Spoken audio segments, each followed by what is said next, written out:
Les pido por favor que vayan al libro de Éxodo, capítulo 3. Éxodo, capítulo 3. Y vamos a leer los versículos 13 y 14. Entonces dijo Moisés a Dios: he aquí, si voy a los hijos de Israel y les digo, el Dios de vuestros padres me ha enviado a vosotros, tal vez me digan, ¿cuál es su nombre? ¿Qué les responderé? Y dijo Dios a Moisés: yo soy el que soy. Y añadió: así dirás a los hijos de Israel, yo soy, me ha enviado a vosotros. Hace unos años yo tuve que viajar a Canadá por razones ministeriales y unos amigos, hermanos en la fe muy queridos tuvieron la gentileza de llevarme a conocer las cataratas del Niágara. Y mis hermanos, cuando uno se expone a un espectáculo natural como las cataratas, de manera espontánea surge un wow, aunque no sea pronunciado con la boca, pero que se produce en el corazón. Decir que aquello fue impresionante se queda corto de lo que experimenté ese día. Ahora, cuando uno se encuentra en situaciones como esas y contempla algo tan espectacular, uno no tiene que decirse a sí mismo, ahora debo abrir la boca y decir wow, porque eso sería lo más apropiado. Además de que no quiero que los hermanos que han hecho el esfuerzo de traerme a la catarata piensen que yo me he sentido decepcionado. No, mis hermanos, las emociones no funcionan así. Uno simplemente se detiene a contemplar ese espectáculo, millones y millones y millones de galones de agua cayendo por minutos arcoíris que se forman en el fondo de las cataratas cuando el agua rompe y se convierte en vapor, un ruido atronador, y en una forma natural uno dice wow. Así funcionan nuestras emociones y así funciona nuestra adoración. Dios nos creó con la capacidad de experimentar asombro ante todo aquello que es hermosamente inusual. Pudiera darse el caso de que alguien visite las cataratas del Niágara y piense, ¿qué tiene de peculiar un chorro de agua que cae desde diferentes partes de la montaña? Pero en ese caso podríamos llegar a la conclusión de que este individuo no posee una idea muy clara de lo que está viendo, o de que su aparato emocional no está funcionando bien. Bueno, lo mismo ocurre con el ser de Dios. Hermanos, ¿qué se necesita para adorar a Dios? ¿Quiénes son aquellos que pueden adorar a Dios con más entusiasmo? Bueno, pastor, los que tienen en su iglesia un buen equipo de alabanza. Yo a veces me pregunto, yo no sé qué pasaría en muchas iglesias si de repente Dios hiciera el milagro de desaparecer a todos los músicos. A mí me encanta la música, me encanta que podamos adorar acompañados de músicos, pero ¿qué pasaría en muchas iglesias que aparentemente experimentan fervor en el tiempo de alabanza si de repente desaparecieran los músicos y nosotros adoráramos como ha adorado la iglesia de Cristo a lo largo de siglos, cuando no se podía adorar con instrumentos musicales? Mis hermanos, no es la música instrumental lo que nosotros necesitamos. Óigame, es bueno tenerlo. No es lo que necesitamos para poder alabar a Dios, para poder adorar a Dios. Es un sentido de asombro que se produce cuando nosotros entendemos quién es Dios. Sin asombro no hay adoración. Los que poseen un mejor entendimiento de quién es Dios y se deleitan en ello son los mejores adoradores que tiene la iglesia. Por eso alguien definía la adoración como el dulce eco de las excelencias de Dios en el corazón de su pueblo. ¿Qué es la adoración? Es el dulce eco de las excelencias de Dios en el corazón de su pueblo. Nuestro Dios es absolutamente inusual, porque no hay nadie como Él en toda la creación, nada que se le compare. Él es infinito en su ser, infinito en sus perfecciones, lleno de gloria, lleno de belleza, lleno de majestad, de modo que es imposible conocerle y contemplarle sin ser movidos a sobrecogernos y a proclamar y a querer expresar nuestra admiración. Es la deleitosa proclamación de la gloria de Dios. Eso es adoración. Así dice el Señor, Jeremías 9. No se gloríe el sabio en su sabiduría, ni se gloríe el poderoso en su poder, ni el rico se gloríe de su riqueza, mas el que se gloríe, gloríese en esto, de que me entienda y me conoce. Que se gloríe en eso. Por supuesto, nuestra capacidad de entender a Dios es muy limitada. De hecho, el mismo Dios nos dice también en su palabra que su grandeza es inescrutable. Salmo 145. Ningún ser humano es capaz de comprender a Dios por completo. Y sin embargo, conocemos lo suficiente, dice el mismo Salmo 145, como para contar sus alabanzas a otras generaciones. Dice el salmista, en el glorioso esplendor de tu majestad meditaré. Y lo que yo espero que suceda en esta mañana, mis hermanos, lo que Él está adorando al Señor es que el Espíritu Santo tome su palabra predicada y aumente nuestra capacidad de asombro al considerar la doctrina de la simplicidad de Dios. Como parte de la serie que ya el pastor Salvador inició hace unos domingos atrás acerca de los atributos de Dios. Dios es simple. Lo que yo quiero, mis hermanos, lo que pretendo es que salgamos de aquí anonadados, sobrecogidos, al comprender un poco mejor quién es ese Dios que se nos revela en su palabra escrita y encarnada, y al que llamamos Padre, si es que hemos venido a Cristo en arrepentimiento y fe. Que nuestra capacidad waosística sea aún mayor al final de este mensaje. La simplicidad de Dios. Ese es uno de esos atributos que la iglesia de Cristo ha confesado a lo largo de los siglos, pero del que tristemente no se habla mucho en estos días en las iglesias, o incluso se ignora por completo.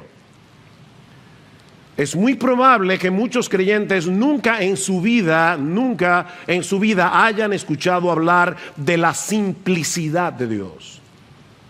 Y que incluso algunos se sientan extrañados al escuchar que Dios es simple. No solo extrañados, ofendidos posiblemente con la declaración de que Dios no es un ser complejo. Dios es simple. por eso me adelanto a decir que al afirmar la simplicidad de Dios, y créanme hermanos, yo voy a hacer todo lo que esté a mi alcance, ¿verdad?, para que esto se pueda comprender. Pero al afirmar la simplicidad de Dios, no estamos diciendo que Dios sea simplista. Hay una diferencia abismal entre una cosa y otra. Por ejemplo, el libro de Proverbios nos advierte que no podemos ser simples, ¿verdad? Una persona simple es una persona que no posee la capacidad ni la sabiduría necesaria para lidiar con asuntos complicados y para tomar buenas decisiones éticas, buenas decisiones morales. No podemos ser simples en ese sentido. Pero decir de Dios que Él no tiene esa capacidad sería un insulto. Entonces, ¿a qué nos referimos al hablar de la simplicidad de Dios? Bueno, veamos en primer lugar la simplicidad de Dios explicada, para luego ver la relevancia que tiene entender esto, la simplicidad de Dios aplicada. La simplicidad de Dios explicada. Al decir que Dios es simple, lo que estamos afirmando es que Él no está compuesto de partes. O para decirlo de otra manera, que todo lo que hay en Dios es Dios.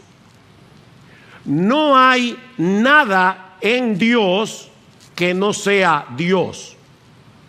En ese sentido, Dios es completamente distinto a todas las criaturas que existen en el universo, porque todas las cosas que existen están compuestas de partes. Y precisamente por eso requirieron de alguien que ensamblara cada parte, la colocara en su lugar para que esa cosa sea esa cosa y funcione como esa cosa. Leí recientemente que un Boeing 747 tiene 7 millones de piezas. 7 millones. Es un aparato complejo. Y si una de esas piezas, por pequeña que sea, se daña, puede ser que el avión no pueda volar. De hecho, cuando estábamos ahora, hace poco, en la conferencia de Mujer Verdadera en la ciudad de Guadalajara, no pudimos volar el día que estaba pautado porque el avión tenía una pieza dañada y esa pieza no llegó a tiempo para que nosotros pudiéramos irnos en ese mismo día. Una pieza pequeña puede hacer que un avión no despegue de la pista. Pero Dios nunca tiene que cancelar nada. A Él no le sucede eso, porque todo lo que hay en Dios es Dios. Por eso Él no depende de nada ni de nadie para ser quien Él es. A lo largo de los siglos los teólogos lo han expresado de esta manera: todo lo que está en Dios es Dios. Así que todo lo que Él necesita para ser quien Él es Él mismo. Todo lo que Dios necesita para ser Dios es Él. Pensemos en este pasaje, Éxodo 3, la zarza ardiente, del que ya de hecho Salvador hizo referencia cuando habló de la autoexistencia de Dios. Moisés está en el monte Horeb pastoreando las ovejas de su suegro cuando se encuentra con una zarza que ardía en fuego, pero que no se consumía. Y entonces dijo Moisés: me acercaré ahora para ver esta maravilla. ¿Por qué la zarza no se quema? Ahora, Moisés obviamente no era un experto en química, pero él sabía por experiencia que para que haya fuego se necesita un material combustible, o sea, un material que pueda arder. Así que lo que resultaba sorprendente y maravilloso para él era el hecho de que este fuego, que como vemos más adelante en el pasaje representaba a Dios, era solo fuego, todo fuego. No necesitaba la zarza, o sea, el fuego estaba ardiendo en la zarza, pero no dependía de la zarza para poder arder. Ese fuego no necesitaba de material combustible porque, como dice un comentarista, ardía por su propia energía. Se trataba de un fuego que no estaba compuesto de ninguna otra cosa que no fuera el fuego mismo. Ahora, no olvidemos en qué contexto ocurre este fenómeno. En ese momento Dios iba a comisionar a Moisés para que regresara a Egipto para libertar a su pueblo, y Moisés iba a comenzar a poner una serie de excusas porque él no quería hacerlo. Noten el versículo 11 del capítulo 3. Pero Moisés le dijo a Dios: ¿y quién soy yo para ir a Faraón y sacar a los hijos de Israel de Egipto? Capítulo 4 versículo 1. Y Moisés respondió: ¿y si no me quieren creer ni escuchan mi voz? Versículo 10. Entonces Moisés dijo al Señor: por favor, Señor, nunca he sido un hombre elocuente, envía a otro. ¿Ven? Excusas, excusas, excusas. ¿Qué necesitaba Moisés en ese momento? Oh, pastor, obviamente levantar su autoestima. No, necesitaba saber quién era el Dios que lo estaba comisionando. Moisés no necesitaba autoafirmación. Moisés en ese momento necesitaba saber quién es Dios. Y precisamente eso es lo que Dios le revela. Dijo Dios a Moisés: Moisés, la pregunta no es quién eres tú, la pregunta es quién soy yo. ¿Y sabes quién soy yo? Yo soy el que soy. Así que cuando los hijos de Israel te pregunten: ¿y quién es ese Dios que te ha enviado a libertarnos de la esclavitud de Egipto? Tú le vas a decir: diles que yo soy, me ha enviado a vosotros. ¿Quién es Dios? Él mismo. Decía el filósofo español José Ortega y Gasset. No es una avenida, es un filósofo. Decía José Ortega y Gasset: yo soy yo y mis circunstancias. ¿Han oído eso? Yo soy yo y mis circunstancias. ¿Qué quería decir el filósofo español?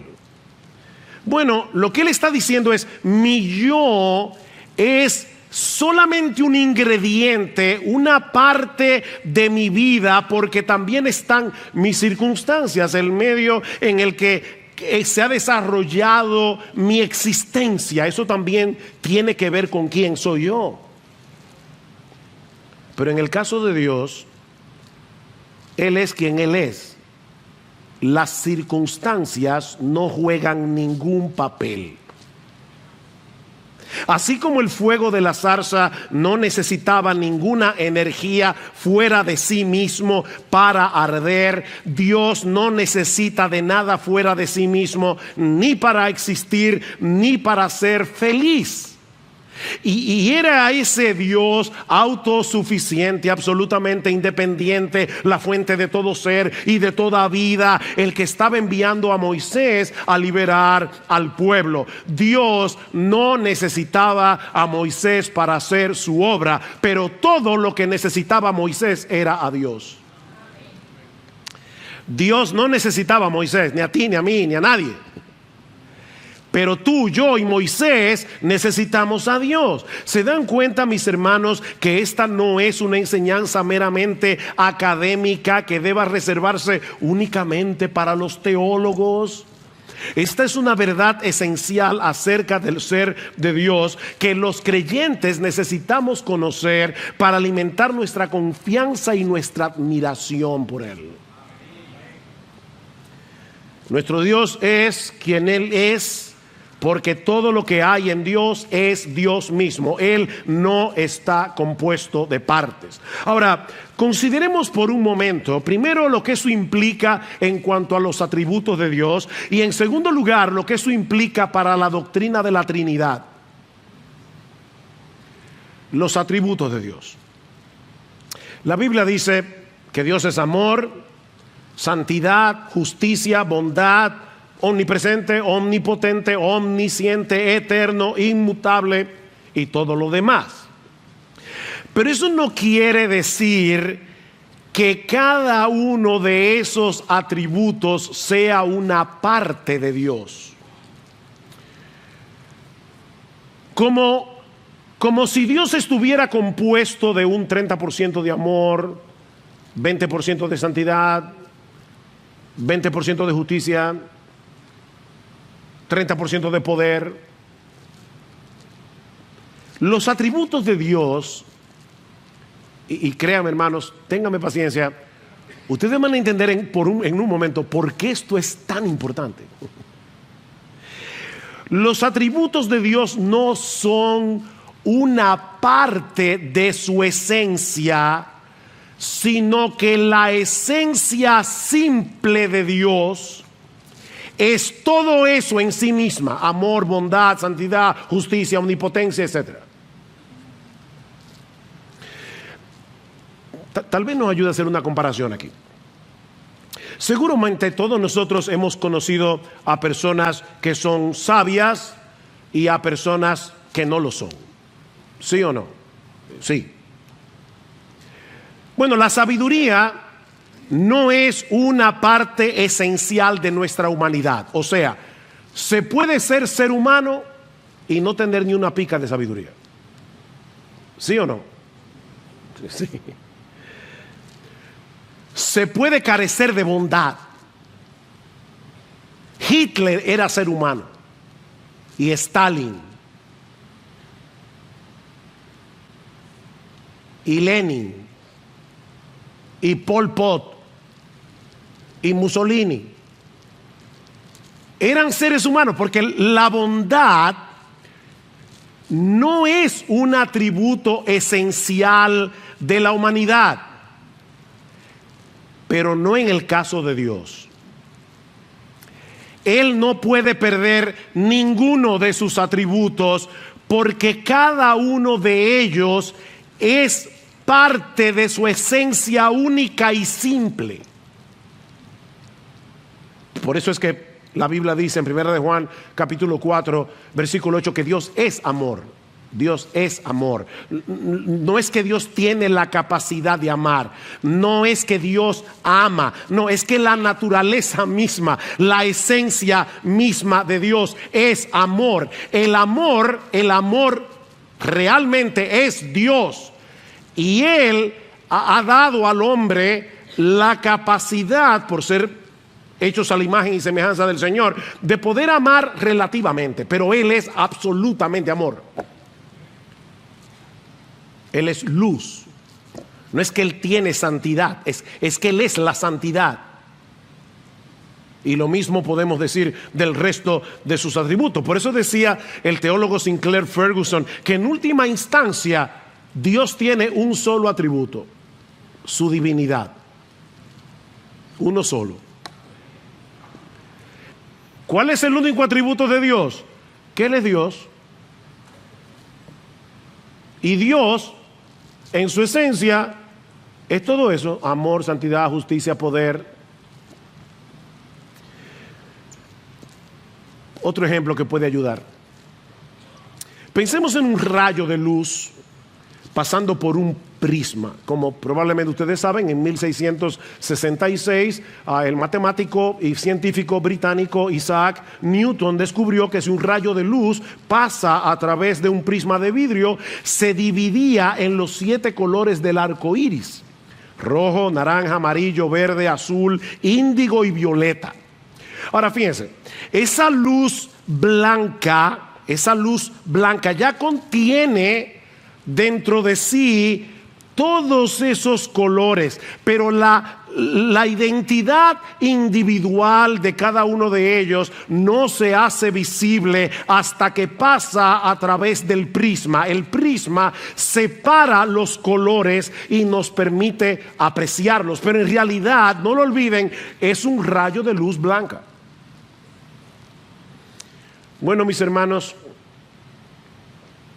de la misma manera, cuando la gloriosa, majestuosa, hermosa, maravillosa esencia divina llega a nosotros a través del prisma de su palabra, a través de su revelación, nosotros podemos apreciar los diversos colores de esa esencia única de Dios. Y entonces vemos que Dios es amor, bondad, justicia, santidad, omnipresencia, omnisciencia, omnipotencia, inmutabilidad, eternidad, pero un solo rayo de luz.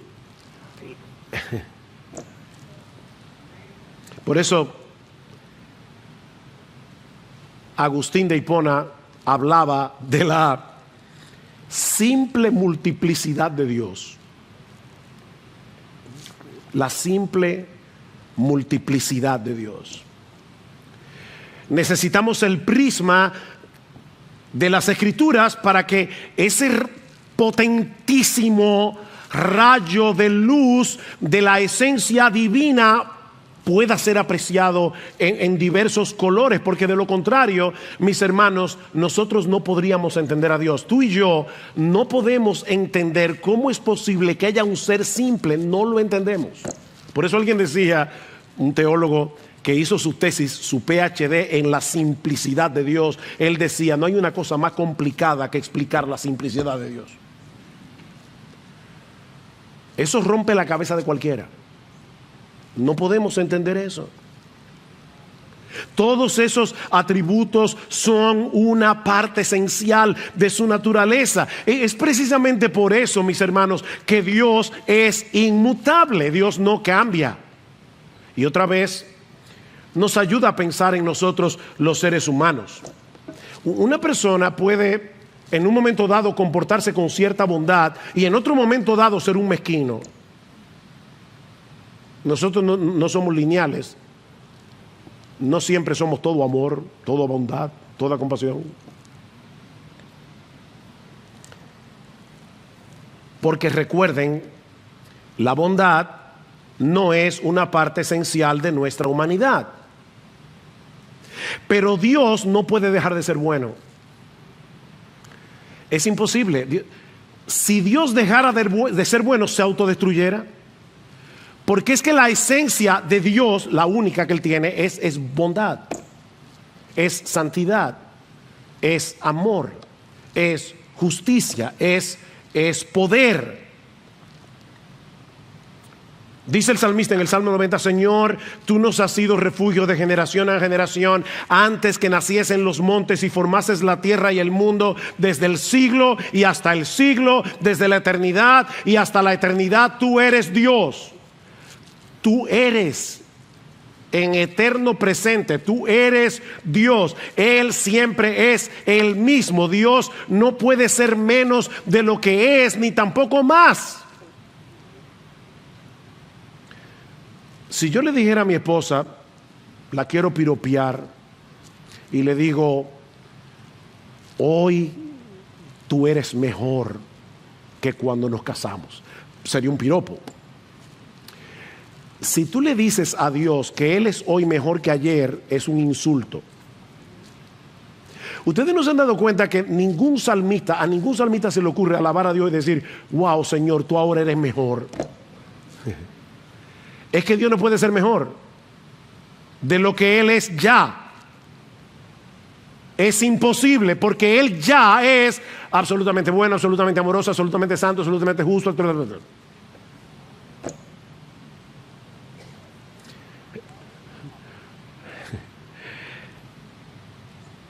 Dios no cambia porque es imposible que cambie. Es imposible, porque todo eso es su esencia. Pastor, ¿y qué de la Trinidad? ¿Cómo podemos congeniar la simplicidad de Dios con la Trinidad de Dios? Respuesta es precisamente porque Dios es simple que es trino. Dios no pudiera ser trino si no fuera simple. La Biblia enseña que la esencia única e indivisible de Dios, simplicidad, subsiste completamente en tres personas distintas: el Padre, el Hijo y el Espíritu Santo. El Padre es Dios, el Hijo es Dios, el Espíritu Santo es Dios, pero aún así no hay tres dioses, sino un solo Dios, porque los tres son una sola esencia. Si no fueran tres dioses. Pastor, de verdad yo eso no lo entiendo. Yo tampoco. Si tú y yo pudiéramos entender eso, seríamos Dios. Pero Él es más grande que tú y más grande que yo. Y qué bueno, porque si Él no fuera más grande que tú y más grande que yo, no pudiéramos escondernos bajo Él. Él es la roca eterna de los siglos.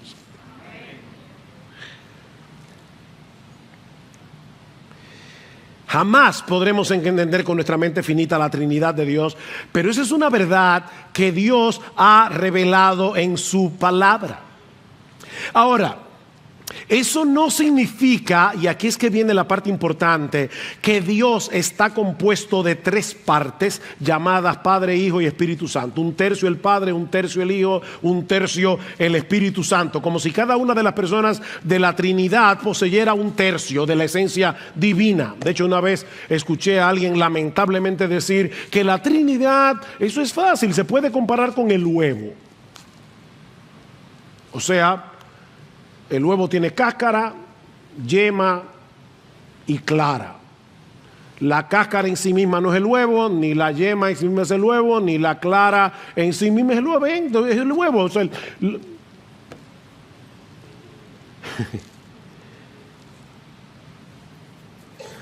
eso equivaldría a decir que cada persona de la Trinidad no es Dios en sí mismo. Es un tercio de Dios. Como si tuviéramos que sumar a las tres personas para tener la esencia completa de Dios.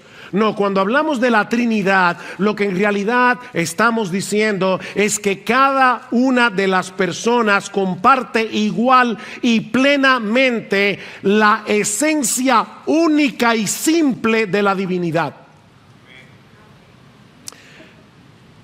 Yo te dije que mi oración es asombrarte, que el Espíritu Santo te asombre. ¿De quién es Dios? No hay nada que se le compare. Nada.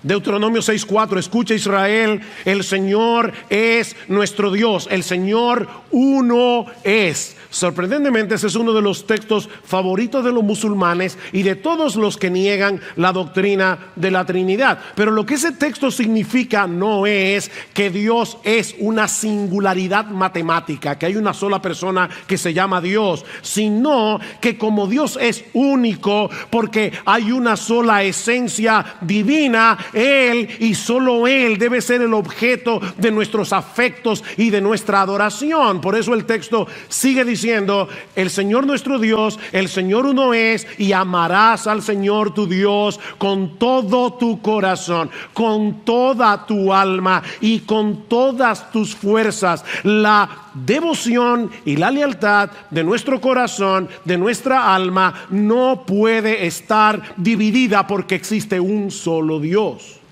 Eso es lo que significa Deuteronomio. Sin embargo, es interesante notar que la palabra hebrea que se traduce como uno en Deuteronomio capítulo 6, Jehová nuestro Dios, el Señor uno es. Esa es la misma palabra que aparece en Génesis capítulo 2, versículo 24, para decir que en el matrimonio un hombre y una mujer, dos personas, en el matrimonio vienen a ser una sola carne. ¿Ven?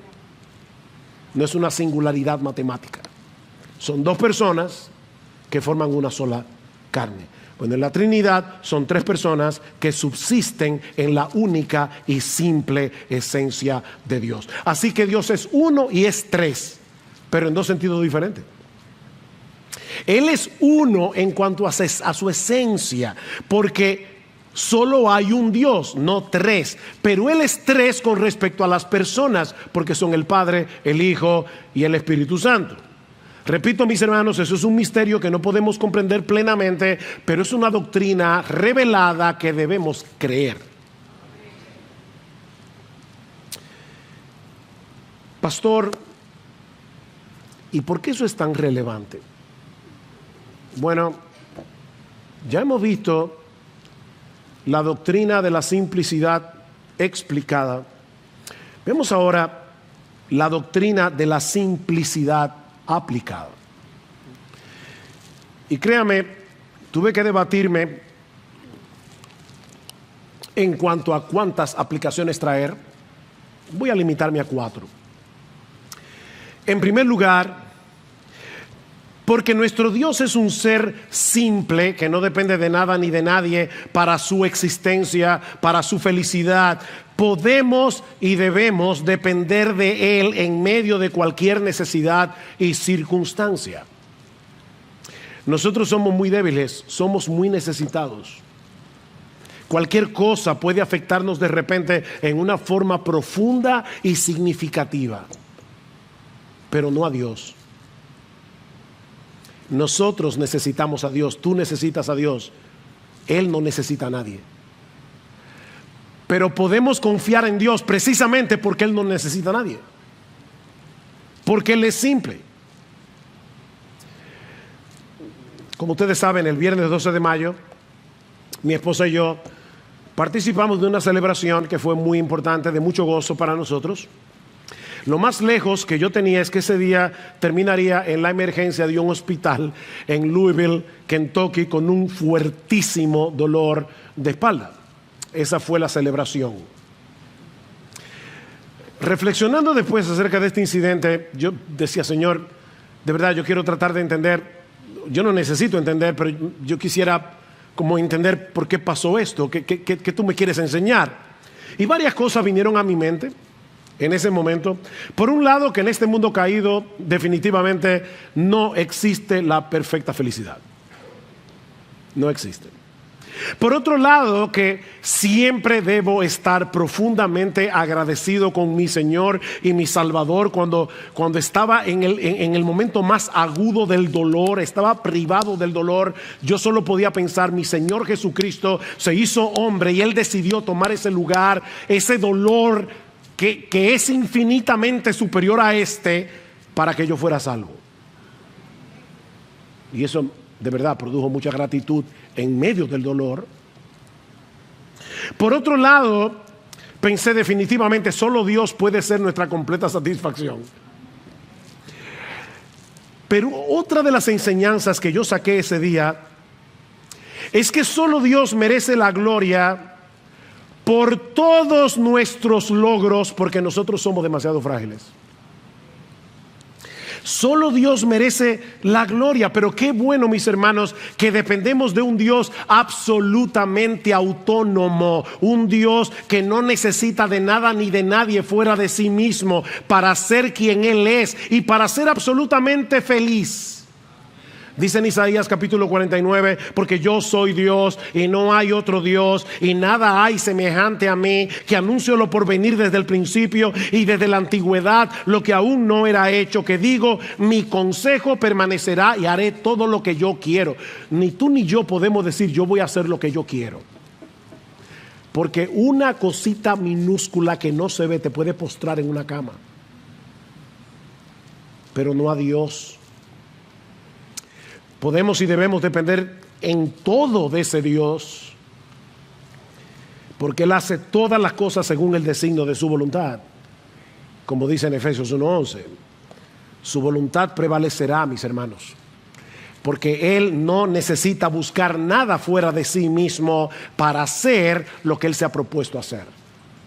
En segundo lugar, porque Dios es un ser simple, debemos vivir con la conciencia. Debemos vivir con la conciencia de que Él está plenamente presente en todo lugar con todos sus atributos. Es un ser simple. La semana que viene me toca predicar sobre la omnipresencia de Dios. Ahora les adelanto que lo que eso significa no es, niños, Cuando la Biblia dice que Dios es omnipresente, lo que eso significa no es que Dios es grandote, grandote, grandote, tan grandote que Él llena todo el espacio. No. Lo que eso significa es que todo Dios está en todo lugar al mismo tiempo. Porque Él es una sola esencia. Todo Dios está en todo lugar. Salmo 139, delante y detrás me rodeaste y sobre mí pusiste tu mano. Tal conocimiento es demasiado maravilloso para mí. Alto es, no lo puedo comprender. ¿A dónde me iré de tu espíritu y a dónde huiré de tu presencia? ¿Sabe lo que dice el texto hebreo? ¿A dónde huiré de tu cara? Dice el texto hebreo. Estamos todo el tiempo en la cara de Dios. Ahora mismo puede ser que una hormiga esté pasando por aquí debajo, atrás, y yo ni cuenta me estoy dando de eso, porque yo tengo que poner mi cara ahí para poder verlo. Pero nosotros estamos todo el tiempo en la cara de Dios, porque Él es un ser simple. Si subieran los cielos, allí estás tú, todo tú. Y si en el Seol hiciere mi estrado, he aquí allí estás tú, todo tú. Si tomare las alas del alba y habitar en el extremo del mar, aún allí me guiará tu mano y me asirá tu diestra. Mis hermanos, Dios no está difuminado, Dios no está diluido por el espacio, como si por aquí estuviera algo de su amor y por aquí estuviera algo de su santidad y por allá estuviera algo de su poder y por el otro lado estuviera algo de su justicia. Todo Dios en todo lugar al mismo tiempo. Si eso no te asombra, yo no sé cómo asombrarte. Dicen Joel Beeke y Paul Smalley, vivimos constantemente en la presencia del Dios infinito, eterno e inmutable, de sabiduría, poder, justicia y amor. Lo que eso quiere decir en la práctica es que debemos vivir en temor reverente, confianza y esperanza todo a la vez. Temor reverente, confianza, esperanza, porque Él está plenamente presente en todo lugar con todos sus atributos. Mis hermanos, debemos suplicarle a Dios en oración que nos ayude a estar conscientes de esa realidad. Sobre todo cuando estamos inmersos en nuestra vida cotidiana. Nosotros podemos estar haciendo la cosa más trivial del mundo y aún la estamos haciendo en la cara misma de Dios. Como también podemos estar en una profunda aflicción y consolarnos con el hecho de que todo Dios está allí con nosotros en ese momento. En tercer lugar, porque nuestro Dios es un Dios simple, en dependencia del Espíritu Santo, debemos cultivar todas las virtudes que nos hacen semejantes a su carácter. Todas las virtudes. Dios no es más amoroso que santo, ni más santo que bondadoso, ni más compasivo que justo. Recuerden, es un rayo, un solo rayo, una única esencia, que es todo eso a la vez. Y Él nos hizo a su imagen y semejanza. Es verdad que el pecado distorsionó la semejanza de Dios en nosotros, pero Cristo vino a restaurar esa imagen, de manera que los cristianos no podemos darle más importancia a algún aspecto del carácter de Dios por encima del otro.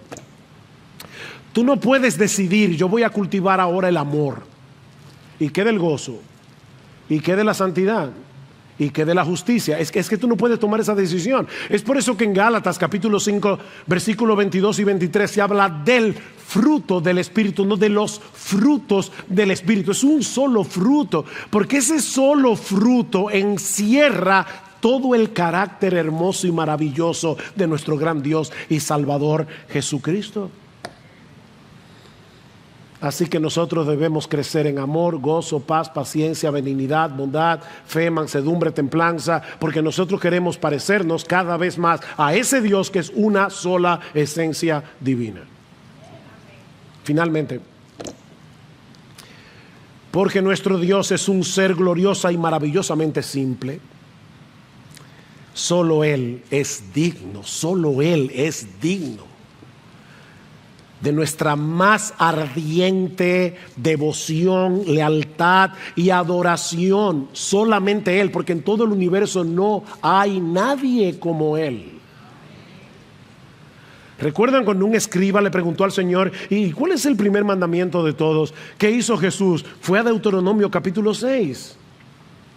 Y le dijo: el primer mandamiento de todo es este: oye Israel, el Señor nuestro Dios, el Señor uno es, y amarás al Señor tu Dios con todo tu corazón y con toda, porque un solo Dios, con toda tu alma, con toda tu mente y con todas tus fuerzas. Ese es el principal mandamiento. Si Dios es uno, si hay una sola esencia divina, no podemos tener nuestros afectos divididos. Debemos amarlo y adorarlo únicamente a Él con todo el corazón, no con una parte, con toda nuestra alma, con toda nuestra mente, con todas nuestras fuerzas. Es cierto que de este lado de la eternidad, mientras el pecado more en nosotros, adorar a Dios de ese modo es prácticamente imposible, es una lucha. Pero en la misma medida en que se acreciente nuestro asombro por quien Él es, en esa misma medida aumentará el fuego de nuestra devoción por Él. Recuerda, mi hermano, mi hermana, que la adoración es el dulce eco de las excelencias de Dios en el corazón de su pueblo.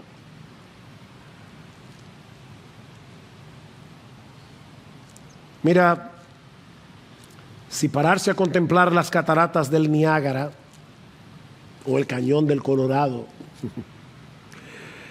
puede llevarnos a sobrecogernos de asombro y llevarnos a decir: wow, no existe nada ni nadie en el mundo que deba producir en nosotros un asombro mayor, un deleite mayor que ese glorioso Dios eterno, santo, justo, inmutable, sabio y bondadoso, al que los creyentes le llaman Padre por causa de nuestra unión con su Hijo.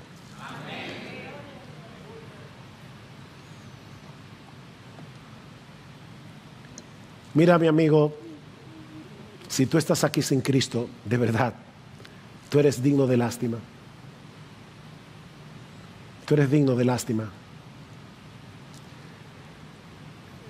No existe un privilegio mayor que tener a Dios como Padre. Conocer a Dios, que se gloríe en esto, en entenderme y conocerme. No se gloríe el sabio en su sabiduría, ni el rico en su riqueza, ni el poderoso en su poder. El que se gloríe solo tiene una razón para gloriarse: en que me entienda y me conoce. Si tú no conoces a ese Dios, tú eres digno de lástima, de verdad. Pero tú puedes conocerlo hoy. Él se ha revelado. Él viene a través de su palabra. Y nosotros podemos conocerlo viniendo a Cristo en arrepentimiento y fe, para que ese Dios, ese glorioso Dios, ese majestuoso Dios, ese incomprensible Dios, venga a ser nuestro Dios y nuestro Padre. Concluyo con estas palabras de doxología en el libro de Judas: y aquel que es poderoso para guardaros sin caída y para presentaros sin mancha en presencia de su gloria con gran alegría, al único Dios, nuestro Salvador, por medio de Jesucristo nuestro Señor, al único Dios, nuestro Salvador, por medio de Jesucristo nuestro Señor, sea gloria, majestad, dominio y autoridad antes de todo tiempo y ahora y por todos los siglos. Amén y amén.